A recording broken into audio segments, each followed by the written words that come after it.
Welcome back to the Black Table here on the Black Star Network. I'm your host, Greg Carr, and this is our weekly hour devoted to exploring ideas and subjects of special importance to people of African descent, and others fighting to build a better society.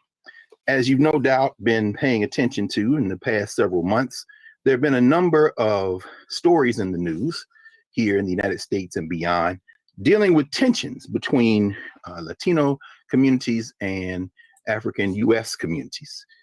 Certainly what happened out in Los Angeles with the chairperson of the city council, Nuri Martinez, caught on tape with two other council people, Kevin De Leon and Gil Cedillo, making remarks that led to her resignation. In fact, Council Chair Martinez's resignations exacerbated some tensions between Black and brown communities, for lack of a better phrase. And then, of course, recently with the release of the film Wakanda Forever, we've seen the co-star of the movie, Tina Corerta, himself an indigenous Latino, raise issues of colorism in Hollywood and intra-ethnic tensions as it relates to race and color in the Spanish-speaking world. Well, we have been anticipating this visit for quite some time. We are very happy to invite here to the Black Table Professor Tanya Catari Hernandez, who is the Archibald Murray Professor of Law at Fordham University. She's done stints at George Washington University, Rutgers Camden, UPenn, Brooklyn Law School, St. John's, among others. She is globally known. I don't know how she fit us into her schedule, but we're very glad that she did. She was, as recently as 2019, was elected Professor of the Year there at Fordham. And she teaches and researches and writes and trains in areas moving from anti-discrimination law to comparative law, particularly discrimination law, critical race theory, which she's been teaching for a generation, and any number of other areas, including implicit bias training. She has worked on several continents. She's worked throughout Latin America and the Caribbean, from Brazil to Trinidad to Puerto Rico, the homeland of her ancestors. She's worked at the Federal University of Bahia in Salvador, Brazil. Of course, the Afro-Brazilians are there. And so, without any further ado, let's welcome here to discuss this question of her addressed in her most recent book, Racial Innocence: Unmasking Latino Anti-Black Bias and the Struggle for Equality. Let's welcome Professor Tanya Catari Hernandez. Welcome, Professor Hernandez. How are you? I'm fine, thank you. And thank you for having me. Oh, listen, it's a blessing. In fact, because I am not a Spanish speaker, would we say here, la mesa negra? What would we say to the Black Table in Spanish? La mesa negra. Okay, so we might have to add that, because we're going to address this anti-Black stuff in the Spanish-speaking world. So maybe we need to put that in our intros from now on. It's so nice to have you.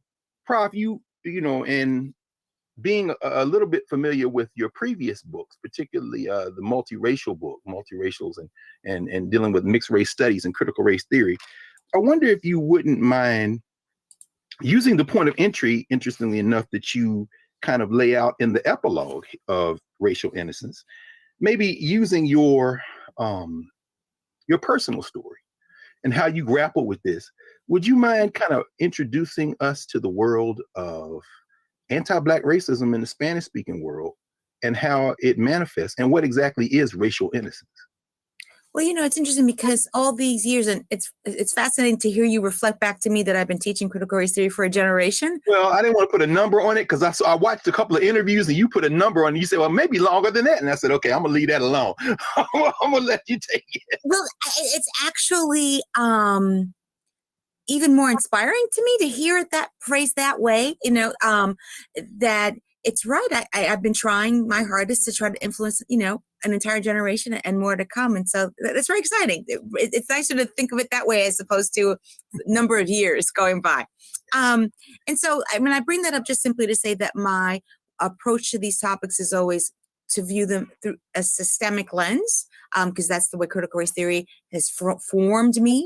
And I think that is so important. You don't understand racism unless you think about it as a system and systems. But the family is also a system. Yes. And so what I do in the book is, you know, I let people know that the family is the scene of the crime when it comes to learning the rules of engagement of racism and anti-Blackness in particular. And I have a whole, you know, section in the beginning to talk about sort of how in people's memoirs, Afro-Latino, Latine memoirs, this comes up. right? These issues of feeling the brunt of displeasure in the family for being the dark one. The dark one could be any particular kind of shade. As long as you're too dark for a particular family, you are the dark one. But I wait until the very end in the epilogue to share my own personal story, because I didn't want it to distract from people thinking, oh, well, she's just here to tell her story. That's what this book is about. And it's not. It's not an autobiography. It's not about churning everything through my own personal narrative.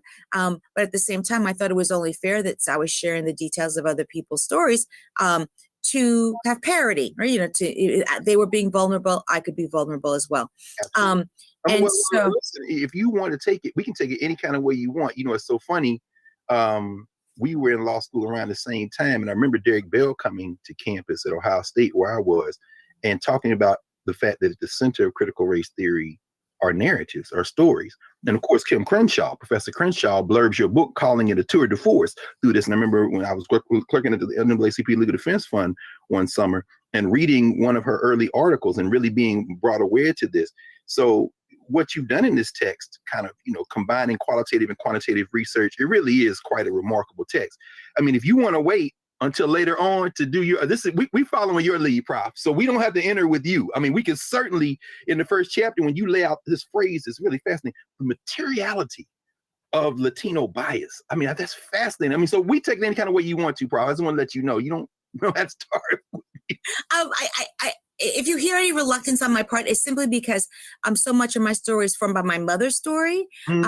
And so I'm just she gave me complete authorization to use those details. And I'm not speaking out of turn, to share those details, but I'm also trying to be attuned to the way in which, if she sort of, she's an internet person, and so, for her to have to constantly be assaulted by hearing the trauma of her own upbringing over and over again. So that's what I'm trying to be. I try to be careful about how much I sort of repeat it. Let's take it that way then. I mean, when you talk about the materiality of Latino bias, and by the way, those of you who are students, whether you be K-12, but particularly undergrad students, law students, graduate students, your attention to detail and being very careful and loving in a way to deal with people's personal stories and how you kind of manage that. I mean, that's a hallmark that we should all follow. Those of us who are academics and scholars in particular, but people generally. There's a humanity at the core of this book. So I appreciate you even saying that. So maybe we can start with chapter 1. I mean, what is racial innocence? And when we talk about Afro-Latino bias, there are going to be a lot of people watching this to say, but they're all Latinos. So it is racism, and I don't know. I mean, so maybe we can start there if you want to help us. Well, it's interesting when people ask me about this. Sometimes they say, "Oh, were you channeling James Baldwin?" And certainly that's the master, right? None of us thinks of things all in a vacuum. That we are all the product of the influences of those who came before us. And so, Baldwin was very early to talk about sort of the way in which racial innocence kills, right? That is to say, the mentality of having oneself be strategically oblivious, right, to all the ways in which there are racial hierarchies, and that those racial hierarchies have actual consequences of exclusion and, of course, inclusion for those who are at the very top. I use that framing of innocence in a very particular manner.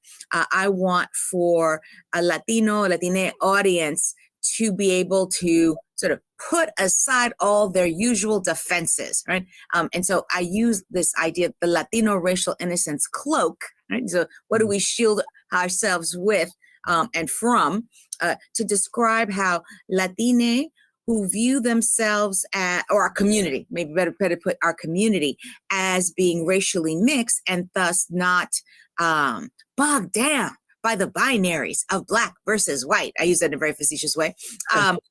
Because all along, we're very attentive to the differences between white and Black. There's almost a hypervigilance with regards to any kinds of signs of Blackness within one's phenotype, hair texture, etc., and certainly within that of others.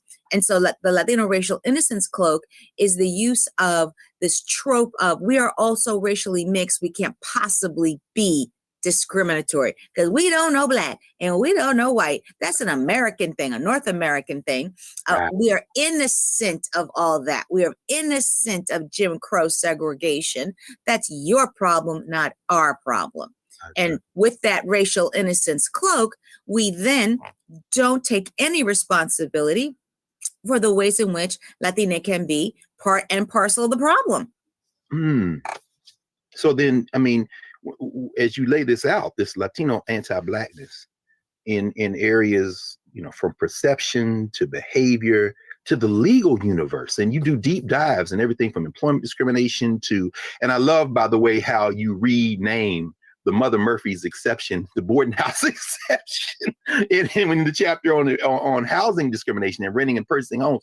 You know, how does this anti-Black? Well, first of all, maybe help us understand, because those of us who are Afro, I suppose, for lack of a better term, Afro-Anglo, who were brought here to the United States or eventually ended up here, may not be aware that we are a fraction, a tiny, tiny minority of the Africans who were deposited in this hemisphere. I mean, where did this notion of anti-Blackness come from in your estimation? How much of it has to do with that process of enslavement and how Blackness was created? Well, I mean, it's colonialism, right? The colonial imperialist project is a huge factor, right? In the way in which anti-Blackness gets its own justification scheme. The rationalizations for like why these people are at the bottom, we didn't put them there. They just inherently need to be there.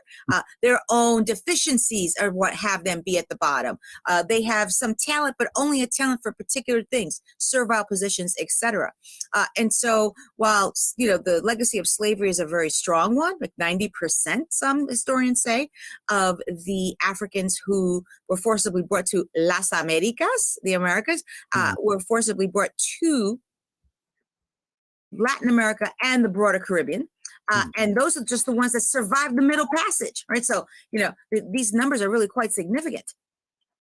So that's really something. I mean, because so those of us who end up directly coming here to the United States, not only are we a fraction of the group that is brought, but the notion of anti-Blackness really, in some ways, I don't want to overburden it, but seems like to me it's probably was formed most broadly in the Latin world, the Spanish-speaking world, the French-speaking world, I mean, some of the English-speaking world. But, you know, you then begin to track out how this thing manifests in contemporary times.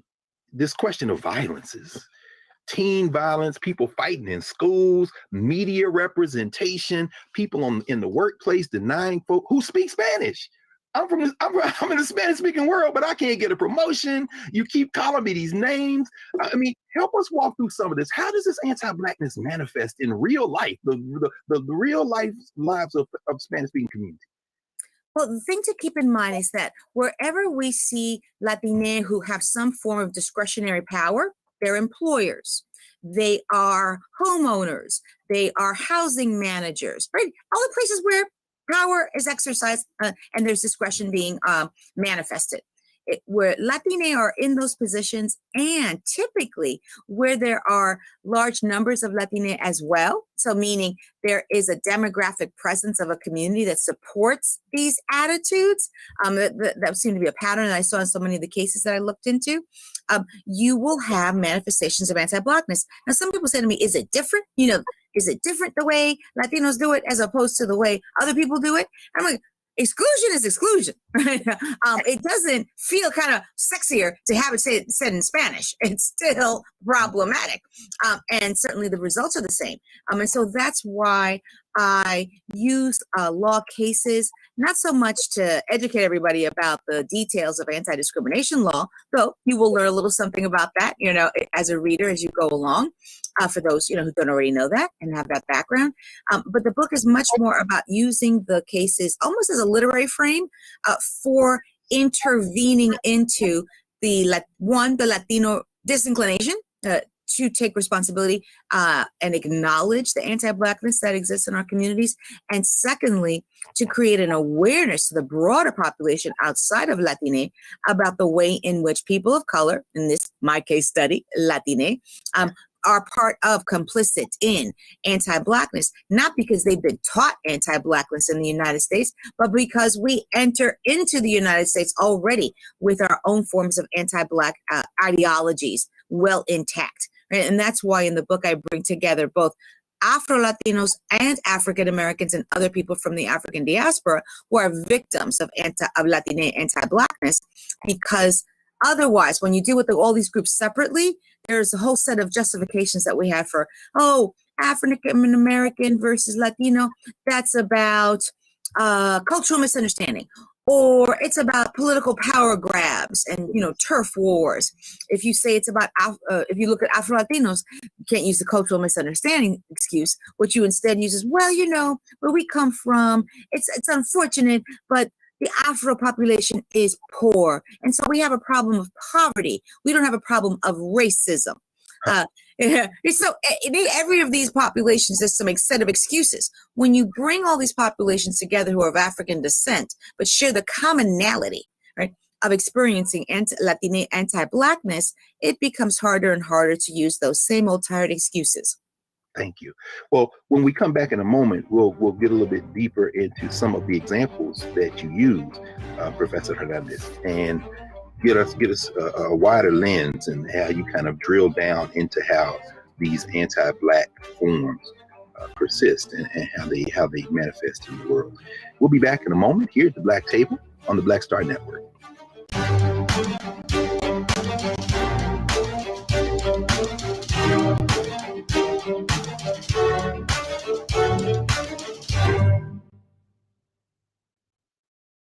I'm Deborah Owens, America's Wealth Coach, and my new show, Get Wealthy, focuses on the things that your financial advisor and bank isn't telling you, but you absolutely need to know.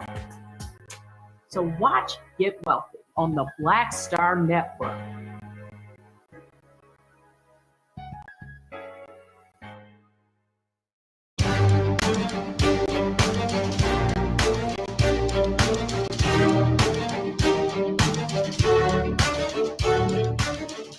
Welcome back to the Black Star Network. As you can see, we're engaging in a fascinating conversation on Tanya Catari Hernandez's new book, Racial Innocence, Unmasking Latino Anti-Black Bias and the Struggle for Equality.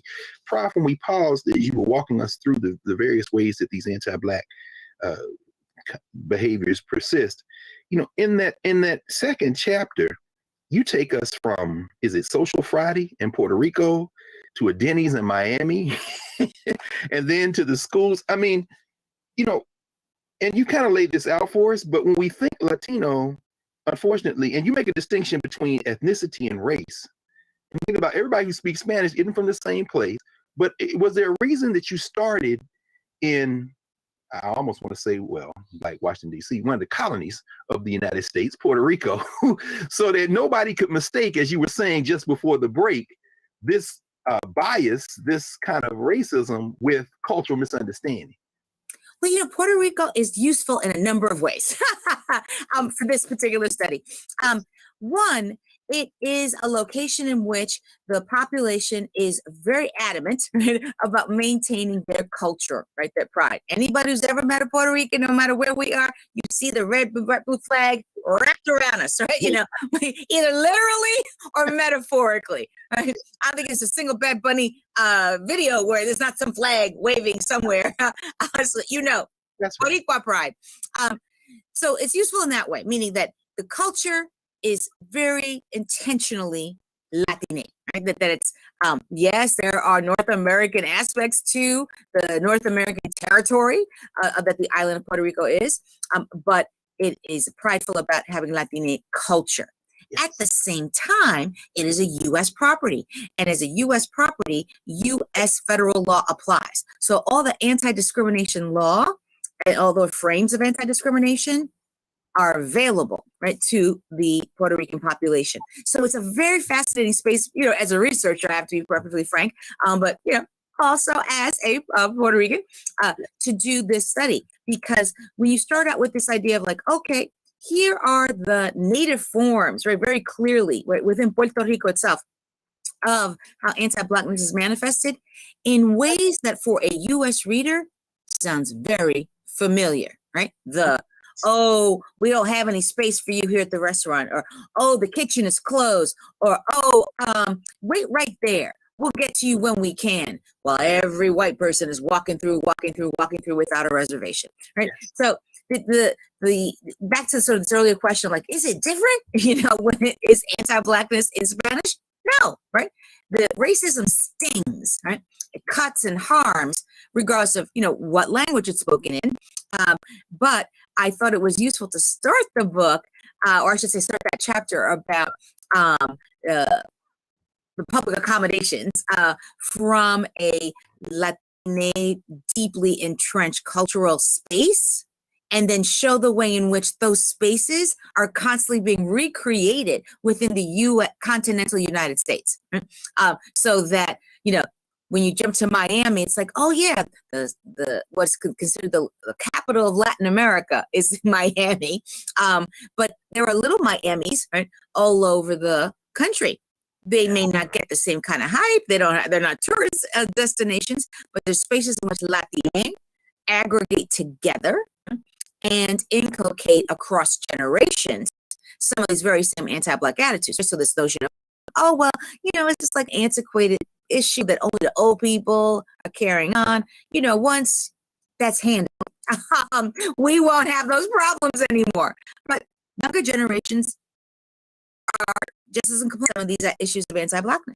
Yes, and I mean, as you write, I mean, there's family, there's community, but there's also media and attitudes, and you write about that as well. And looking for the sources of these kind of persisting issues. In the third chapter, you take us to employment law. I thought it was interesting how you lined out the case of Edward Olumiya, I think, who is Nigerian American, and then you follow that with Jose Arocha, who is Panamanian, Afro-Panamanian, and a layered lens. I mean, you got a person who is a descendant of continental Africans, direct descendant, but raised in the United States, so African American, but Nigerian American, and Afro-Panamanian, both of whom suffer discrimination on the job at the hands of Latinos. Help us understand, is there a distinction to be made between Blackness when it is coming from somebody who's born in the United States, Blackness when it's coming from somebody who's born somewhere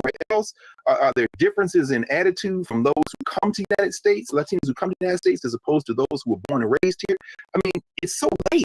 Help us, if you can, walk us through some of that. Well, certainly the ethnic aspects of Blackness are certainly diverse, right? So that to be Black in Selma, Alabama feels, different, right, than to be Black in Dakar, in Senegal, right? The cultural aspects of what we think of as Blackness vary.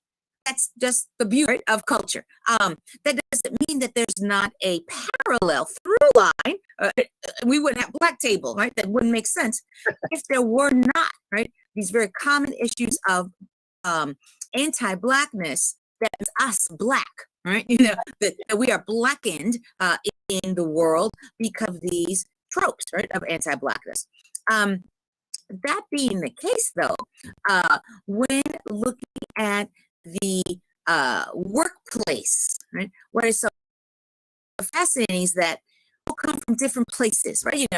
Olumiya was, as far as I can recall, a not so recent, or I should say more recent immigrant to the United States, coming from Nigeria. Jose Arrocha was a less recent immigrant from Panama, right? But also with a Black identity. So the reason why I reiterate that they did not necessarily have what we might think of as an Afro-American identity, right? Meaning not that they reject Blackness, but they don't necessarily think of themselves as I'm Black in the African-American sense of the communal sense of the word, right? Because their culture is different, because they just, they've only been here for a short time, etc.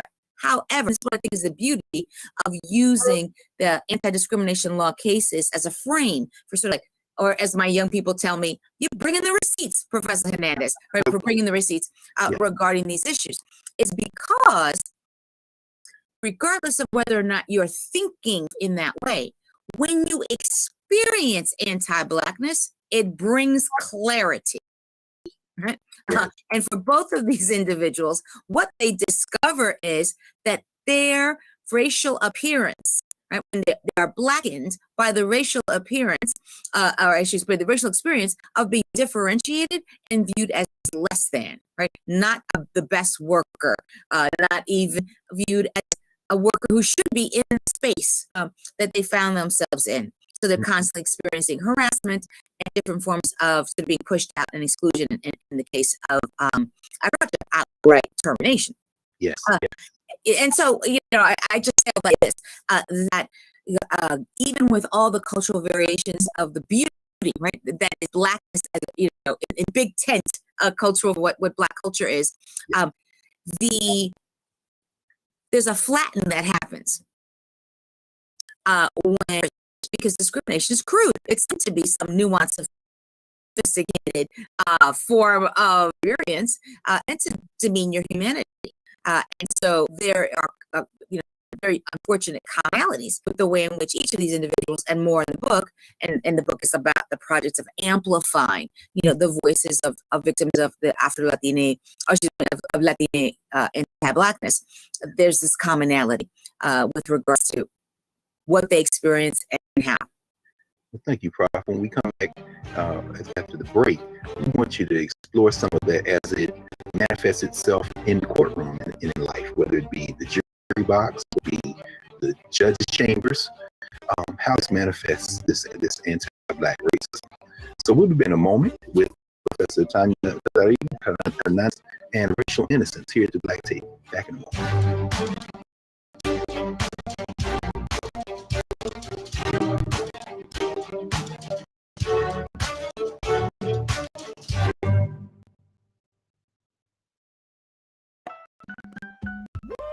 We're all impacted by the culture, whether we know it or not. From politics, music, and entertainment, it's a huge part of lives. And we're going to talk about it every day right here on The Culture with me, Raji Muhammad, only on the Black Star Network.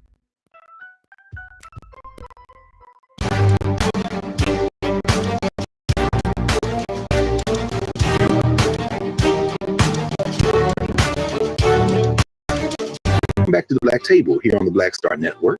Always remember to support the Black Star Network. Download the app, tell your friends. We're growing leaps and bounds. We already got a big global audience, and we're glad to add you to the family. Prof, when we left, we were talking about how this manifests, and I'm wondering, since you spent time in the chambers of a district judge, clerk for federal judge, you talk about who the judge is and why that matters. I remember when Sonia Sotomayor, who I always want to claim, I know she's not, but they said, oh, Ketanji Brown Jackson, wait, no, Sotomayor is Puerto Rico. But I remember she came to Howard Law shortly after she took the bench at the Supreme Court, and she talked about the fact that in New York, she liked to have immigrants in the box when she was trying to put somebody away. And you write about how sometimes Latino judges can impose their biases on people who do screw up the curve, figure out a way to get to court to work on discrimination. And you also talk about why folks who serve on juries can suffer from that same type of misinterpretation to assign a racial innocence to Latinos and say, well, this couldn't be racial discrimination because they're all Latinos. Could you talk about what happens in the courtroom if, in fact, some folks, some kind of way, find their way into a courtroom to kind of protest and say, no, I've been discriminated against? Well, here what I think was important to underscore is that the laws of anti-discrimination apply just the same when it is a Latina person who is being accused of being aggressor at the cause of the anti-Blackness. Sometimes people think laws, no, the law works just fine. The problem is when it's being interpreted as having an exception, an off-ramp Latina subjects. Right? So it's a Latino just but judges generally. What we need to be careful of, so or I to call it drinking the Kool-Aid, right?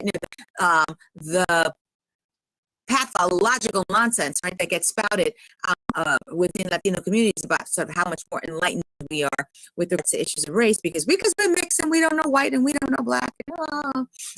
And so those judges then allow Latinos who are accused of racism of no further inquiry, right? The case dismissed. There's not a real claim here because, you're incapable of being racist. So that's a problem. Then there's also the jurors. Jurors who are not provided with racial literacy about the ways in which people of color are also culpable with regards to issues of discrimination. They too can come under the lure, right, of the seduction, right, of this idea of the mythology, right, of Latinx as these racially mixed exceptions to issues of discrimination. Wow. And Latino judges are no less of a problem, right? The Latino judges, in some respects, it's sort of an interesting dynamic, and I like to look at Latino judges not in the continental United States and in Puerto Rico itself. What you find is that sometimes the very identity of being Afro-Latino, of being Latino, normalizes anti-Blackness so much that it's even harder, right, to push against. Right? Because for these judges to mention the notion of both Blackness is bad, but two, it's the fault of Black, right, writ large, Afro-Latino, African-American, others of the African diaspora. And I am a possibility of discrimination, and so everything I think and view about these topics must be righteous, right? Because I too am a person of color, right? So there's a multiplicity of layers here, right, that can interfere with readily addressing the anti-Blackness that is brought to court, even though the law that we have on the books is perfectly adequate vet and suss out what are the meritorious claims, which are the ones that need to be resolved and provided some form of recourse. It's interesting. I remember being in a conversation with some law students many years ago who were from Atlanta, and they were talking about colorism. Title VII. How are we going to deal with employment discrimination when both sides are Black? Now that manifests itself in the Spanish-speaking world too. Now I love to thank you for making sure we understand that Latino judges are not an exception to racism is operating. So, but does colorism play a role in it? Colorism is a fascinating area here because it is its own category of discrimination for purposes of Title VII, for instance. So we include you can't discriminate against somebody because of race, color, national origin, etc. And so a person who doesn't view themselves as having a racial identity, but perceives that they have been excluded or diminished in the workplace, for instance, because of their skin color, they can have a claim. Yes. What is fascinating is that empirically speaking, and I have a colleague named Lavelle Banks, emeritus for the University of Maryland Law School, who assessed the ways in which when African Americans bring colorism claims, so they say that the African American was the one who was biased based on their skin color, they have a lower win rate than when Latino these colorism claims. But, and here's where I did deeper research, and what I discovered is that the cases that those Latinos are winning are ones in which they say, I'm a Latino and this white Anglo person discriminate against me based on color. Interesting. But when it is Latinos talking about Afro-Latinos, there's as much incoherence, right, as for the judges as when they're confronted with African Americans within African American workplace, where the co-workers are other African Americans and supervisors who may be maintaining a pigmency, a hierarchy based on skin color. Yes, and you've done so much training and so much consulting with so many different type groups, and you talk about how to perhaps help jurors get beyond that. What's your experience with helping judges? How can we help judges to kind of get past that? Well, judges get annual training as well. They go to judge school, it's a profession. They go for continuing legal education. Often it's pushed into their place of work, so they don't have to travel if they don't want to. It is them, or sometimes like little boondocks, they take a trip. And so, but it's to say they are part of the spectrum of getting more information. And in fact, I was doing this research very early on. So I hadn't taken on housing and public accommodations, education, and criminals. I'd only been looking at the workplace because there's enough going on in the workplace that occupies many hours of research. When I started that, one of the first publications I published the findings in was the ABA, the American Bar Association journal, because what I wanted was for an opportunity to push out the ideas amongst those who are marshaling these cases in the courtroom. And even where there's a jury involved, the judges are there on the scene deciding what the jury gets to hear, what they don't get to hear. So to say that something, it's a jury trial, so what the judges are not as important. The judge is always important in the case, whether or not they're the ultimate decision maker or not. Yes, and now that you've kind of given us this broad spectrum of how this operates, how race operates, and of course in the chat where you deal with housing, you talk about a black tax perhaps being imposed depending on how folk want to rent or sell to Afro-Latinos or African Americans. But I guess maybe as we kind of wrap this segment and move toward the final one, I'm wondering if you say a word about what you call in chapter 5 Latino white supremacists. I mean, you mentioned Alex Ramos, of course, from Virginia, and I don't know that everybody knew early on that George Zimmerman was Peruvian. But what are Latino white supremacists, Rob?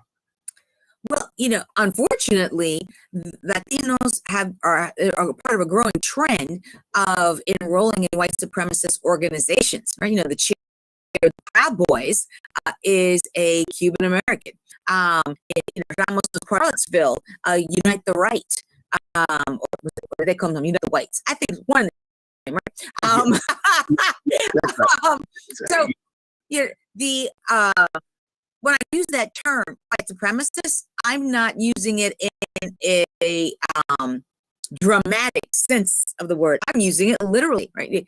These are Latinos who join these organizations, flying the flag of, sometimes a Nazi flag, if you will.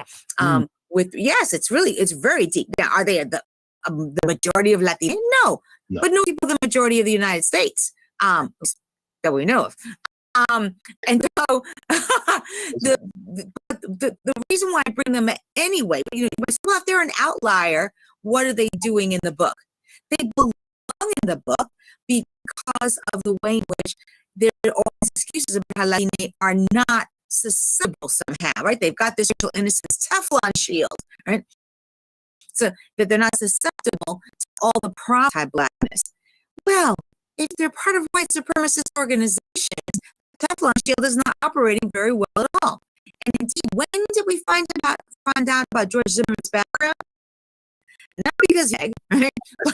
but because when his family and his mother in particular were seeking to say, "Oh no, our beloved George, he was just defending the property. Trayvon, was in the wrong place at the wrong time. This wasn't about him being Black, right? This wasn't about racism." They bring out as part of their it wasn't about racism because George is Latino.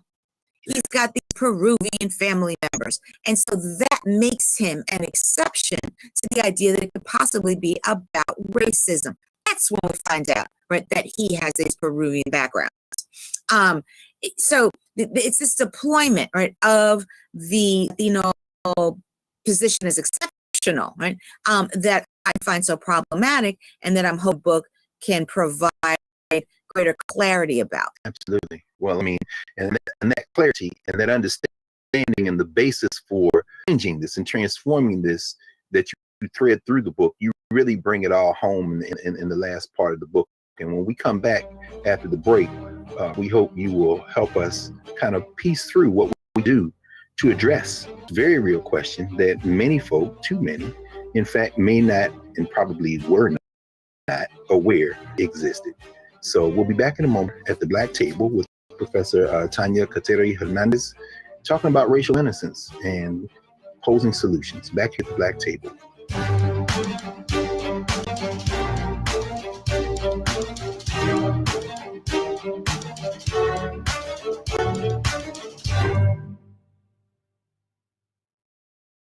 Pull up a chair, take your seat. The Black Table with me, Dr. Greg Carr, here on the Black Star Network.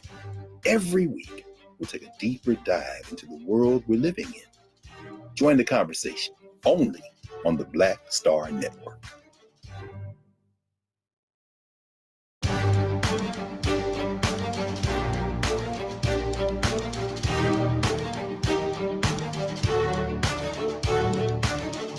Welcome back to the Black Table here on the Black Star Network. Always support the Black Star Network.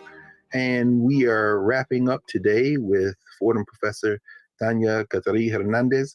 Prof, you really, I mean, there's so many other things we could ask you about. Given the landscape, and you kind of map out the census in terms of who's living here in the United States, where the United States is going in the next generation or two, where it already is. You talk a lot about, near the end of the book, particularly chapter 6, about unity mapping in politics. And given the election cycle we just passed, what happened in Florida and Texas, any thoughts on how we begin to forge coalition politics that involve addressing the very issues you've talked about throughout this book?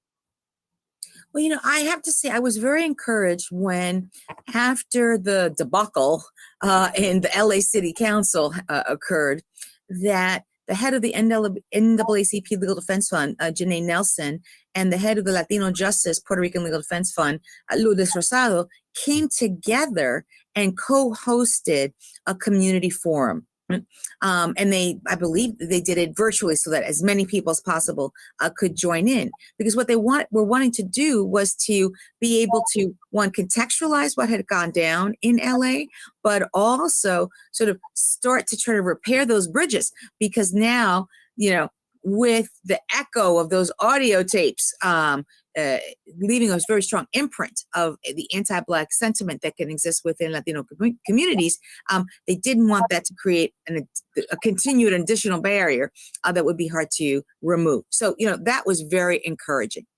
That being said, Latine and African Americans in particular have had long histories of, forging coalitions in local spaces and working together. Right? So, mine is not a book of like bad. I loved, it's interesting. One more time was in Colorado at the charter school started by Jorge Gonzalez and the Chicano movement. And you talk about that in the book. The majority of Spanish speaking folk in the United States of America, you say, are really from Central America, particularly Mexico, right? I mean, so yeah, it's very encouraging when you draw on that experience from the 60s. And well, not just from the 60s, obviously, but I mean, you do ground it. So I just wanted to interject that because, yeah, people might think, oh, it's just, no, not at all. But please, I didn't mean to interrupt. Go right ahead. So, I reference that to say that, this is not some kind of impossible thing to do. We have done it, right? And we can continue to do it. But what I would say is that what needs to be different, right, about the way we do the coalitions in the future, because so often they have been very temporal, right? About a particular issue, often police violence, right? Police racially motivated violence within various communities, which, needs as much coalition as possible to be able to combat it. However, once sort of like, people move on from the recent death, they lose steam, and so does the coalition. In order to have sort of long-standing, long-lasting coalitions, I think we need to be honest, right, about the ways in which racial attitudes are prevalent, right? Meaning that simply because we have a commonality with regards to, for instance, racially motivated police violence, doesn't mean that we aren't busy putting one another in a pecking order, right? And that needs to be vocalized, because when it's not, it's still operating, it's still doing work, but it's left in the shadows unaddressed. But we've got to bring that stuff out into the light if we want to be able to actually adequately address it. Prof, can I ask you right quick? Because I mean, you just, when you said that, it triggered a memory of something you wrote in the book. This question of the racial bribe. I mean, even though we're talking about, racism, whiteness is at the center of this thing.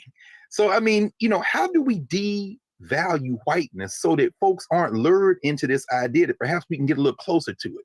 And I wanted to ask you that in the context of the fact that you've done so much work throughout the hemisphere, the Spanish-speaking world, the English-speaking world, Portuguese-speaking world. So you have a comparative framework informed by your direct experience. Is the United States catching up to the Latin world in terms of how these racial hierarchies operate? And how do we displace whiteness as the kind of organizational logic that triggers all this stuff? Well, what's so fascinating to me is that, I talk about these issues, in any number of contexts. And often I'm met with people who are like, this Afro-Latino thing, this seems very new. Like, where'd this come from? Why are people talking about this now? Right? Is it just copying African Americans? Like, what is this? And what it is a lack of knowledge, right, about the way in which people operate across the diaspora. Right? So Afro-Latino is a term that kind of slowly gets evolved from the social justice activists within Latin America, who are seeking a way to bring together people of African descent, regardless of whether they themselves identify as, shall we say, blackity black, right? Or if they only identify as like, well, I got some relatives, or I got a little bit of something, but, I'm not black like African Americans, because they only think that blackness is an African American cultural prototype, right? Afrodescendiente, Afro-descendant, and then down to Afro-Latino is a more sort of a broader encompassing word, or at least that's what it was hoping to be, within the Latin American region for bringing together people for anti-racism and anti-Blackness. Right? Mm-hmm. And then that body of sort of communication comes into the United States, and Latine in United States, in conversation with people with Latin America, start to bring in the Afro-Latino subject, right? And so, why am I talking about this in response to the question about whiteness and the seduction of whiteness as a racial bribe and what have you? It seems to me that you cannot talk about whiteness without also talking about anti-Blackness, right? I mean, that these two things are part of a problematic puzzle, right? That we have of long standing. And so part of what I also find very encouraging, is that in 2001, the World Conference Against Racism in Durban, South Africa, had so many Latin American representatives who showed up, right? They showed up in vast numbers, in allegiance with and supported by many international human rights agencies. You can put your money where your mouth is. And they did so because what they wanted was for there to be greater attention to the globality of anti-Blackness, right?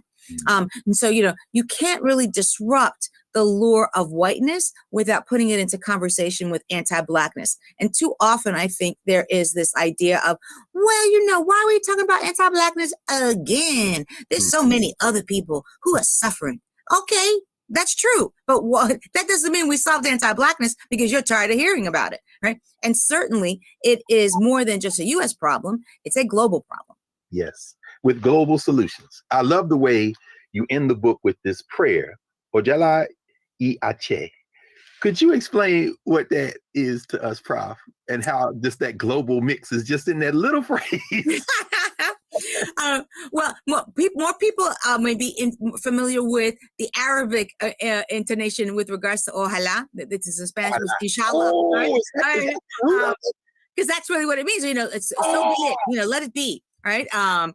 And so the ojalá, the inshallah, comes after the invocation about, I hope that, whatever your own personal histories are with race and racism, because I'm not speaking to just one kind of an audience, I'm hoping that you get something from this book to increase your racial literacy to help in the struggle against racism. Ojalá, inshallah, let it be. And then the ashe ties into actually the cover of the book as well, because on the cover of the book is a black fist, and all people think, oh, is that the Black Power fist? Well, but it's also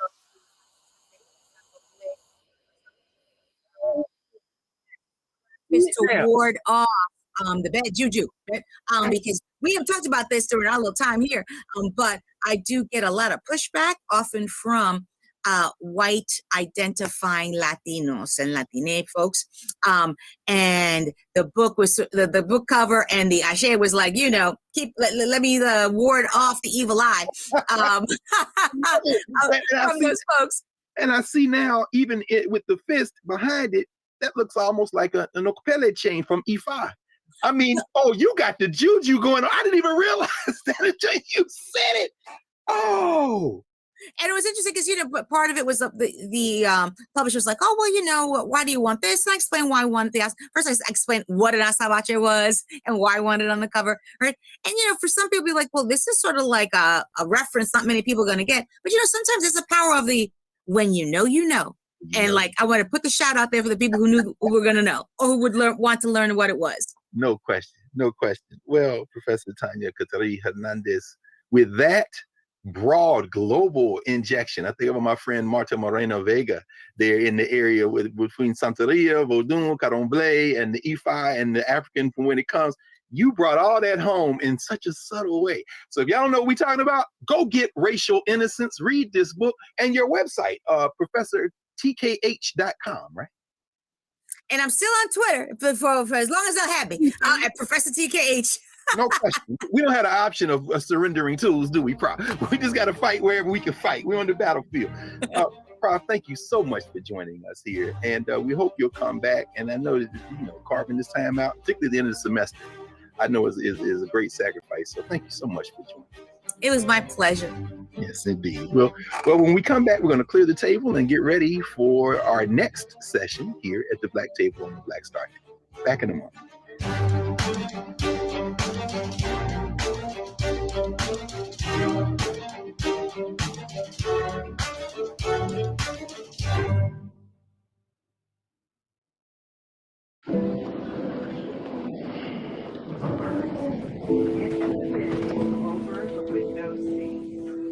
These are the only bins that will accommodate larger overboard.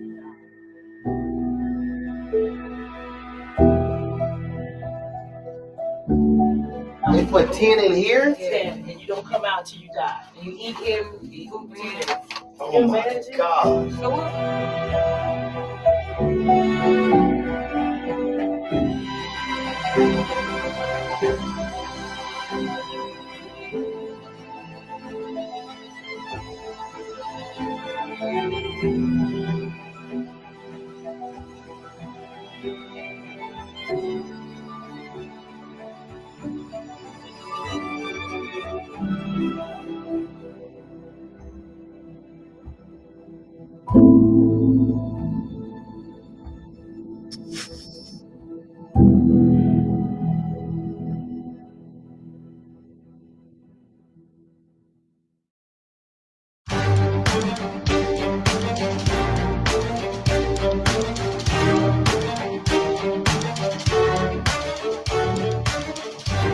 In 1933, John Henry Clark, an 18-year-old who had hoboed his way from Union Springs, Alabama to New York City after having read an essay by the great Boricua scholar Arturo Schomburg called The Negro Digs Up His Past in the 1925 volume edited by Alain Locke called The New Negro.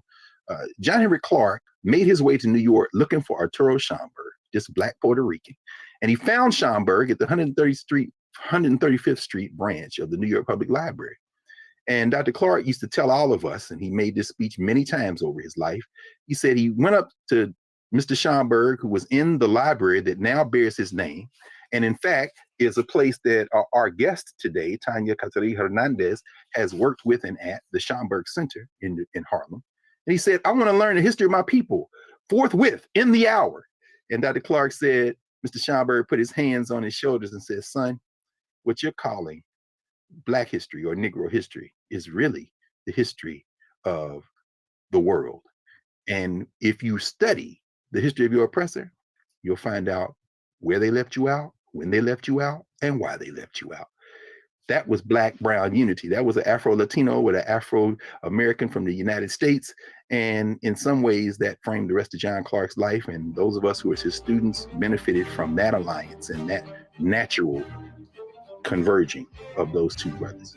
So Professor Hernandez is working in that tradition. She's building bridges. She's clearing out our capacity so that our capacity to mend and work together for a better world, in fact, will be realized. We're glad that she spent this hour with us. And come back next time. See us at the Black Table.